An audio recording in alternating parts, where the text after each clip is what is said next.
এখন আমার যে একটা মেশিন আছে না, সেই মেশিন দিয়ে তোমার একটা গাতায় আস্তে আস্তে প্রবেশ করাবো।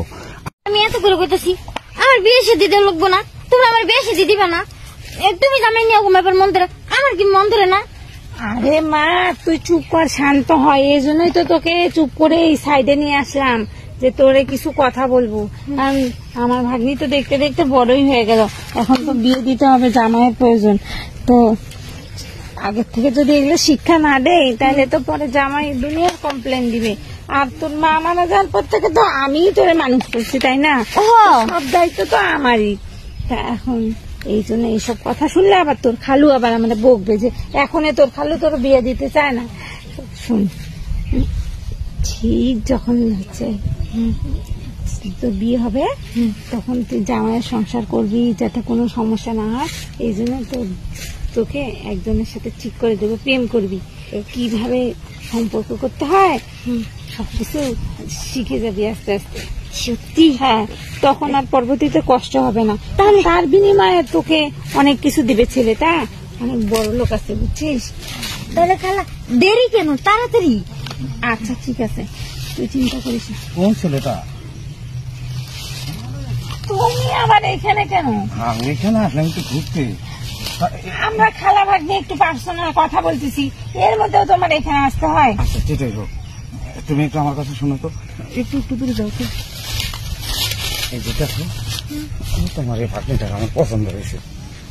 আচ্ছা, তোমার কোনো আক্কেল জ্ঞান আছে? কেন, কি করলাম আমি? বাড়িতে এত এত কাজ কাম ফেলাচ্ছে, তুমি তোমার ভাগ্নিরে নিয়ে বাগানে ঘুরতে আসছো? হ্যাঁ, তোমার কি এটা কাজ? তুমি বাড়ি সামলাও, যাও ঘর সামলাও। আমি তো দাঁড়াও না, ভাগ্নিকে দুটো গুরুত্বপূর্ণ কথা বলি। ওটা তোমার বলা লাগবে না, ওটা তুমি ঘরেই বসে বলবো বলো। আর আমি তোমাকে বাগান ঘুরে ঘুরে দেখাচ্ছি। হ্যাঁ, তুমি বাড়িতে যাও। বাগান ঘুরে দেখাবে? হ্যাঁ অবশ্যই। এই দেখো, এই যে পেয়ারা বাগানটা না, এই পুরা বাগানটাই আমাদের। আর এই যে শোনো, তোমার খালা তোমারে কি বুঝাবে? আর ওই বড় লোক ছেলের কথা বলছে না, ওর না কিছুই না। শোনো, তুমি সংসার করবা তোমার জামাই, আর তোমার যেটা শিক্ষা নেওয়ার সেটা নিতে হইবে আমার কাছে। তোমার জামাই একজন পুরুষ, আমিও একজন পুরুষ। আমি হলাম দক্ষ পুরুষ, তোমার জামাই হলো অদক্ষ। তোমার জামাই যদি না বোঝে তখন তুমি, আমি যে শিক্ষা দিয়ে দেবো সেই শিক্ষা তোমার জামাইরে তুমি শিক্ষা নিবা, বুঝছো? তাহলে চলো তোমাকে আগে এই প্রশিক্ষণটা দিয়ে নিই। হ্যাঁ, প্রশিক্ষণ দিবে? কিসের প্রশিক্ষণ হবে এটা? আরে তোমার স্বামীর যে সংসার করবা সেই প্রশিক্ষণ। চলো, এটা প্রশিক্ষণ করা লাগবে। আচ্ছা, প্রশিক্ষণ তুমি এই কারণেই, তোমার স্বামীর ঘরে যাইয়া যেন তোমার কোনো কষ্ট না হয়, তোমার কোনো কথা শুনতে না হয়। কারণ হাজার হইলে তুমি আমার বইয়ের ভাগ নেই। আচ্ছা খালু, তাহলে চলেন আগে প্রশিক্ষণটা দিয়ে নন।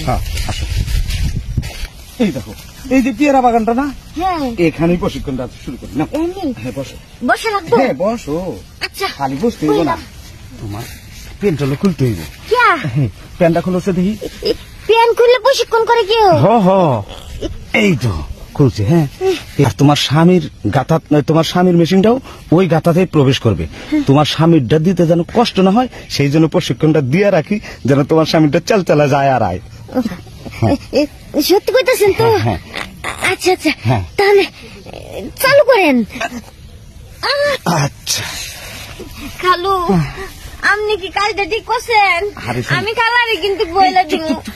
প্রথম একটু কষ্ট হয়েছে না, আবার আগামীকালকে যখন এইটাই করি না, তখন দেখবে খালি মজা আর মজা। তুমি তো তখন কবা খালু আরো দেন, খুব মজা পাইতাছি, তুমি কইবা তখন। আচ্ছা, তাইলে আমি খালার কাছে করবো না। হ্যাঁ, খালি আগামীকালকে পেয়ারা বাগানের ভিতরে গিয়া তোমার এই প্রশিক্ষণ দেবো। হ্যাঁ, চলো, চলো। চলেন।